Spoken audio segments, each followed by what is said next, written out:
السلام علیکم ناظرین، میں ہوں آپ کا ہوسٹ، اس چینل کا ایڈمن۔ کیا حال ہے؟ سب ٹھیک ہیں؟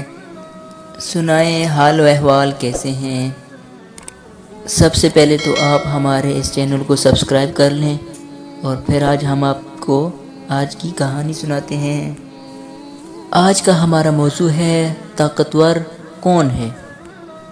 ایک دفعہ رسول خدا صلی اللہ علیہ وآلہ وسلم کا گزر ایسی کسی جگہ سے ہوا جہاں پر بہت سے لوگ جمع تھے جو وزنی پتھر اٹھا رہے تھے۔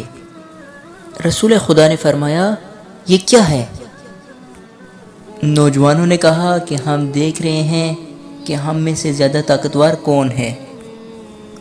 آپ صلی اللہ علیہ وآلہ وسلم نے فرمایا، میں تمہیں بتاؤں کہ تمہارے اندر سب سے زیادہ طاقتور کون ہے؟ نوجوانوں نے کہا، ضرور بتائیں۔ آپ صلی اللہ علیہ وآلہ وسلم نے فرمایا، تم میں سے سب سے زیادہ طاقتور وہ ہے کہ جب وہ راضی ہو تو اسے اس کی رضا گناہ اور باطل میں مشغول نہ کرے، اور جب ناراض ہو تو ناراضگی اسے قول حق سے باہر نہ نکالے، اور جب وہ مالک بنے تو اس چیز پر نظر نہ رکھے جو اس کا حق نہ ہو۔ Allah Almighty. Next video will be met.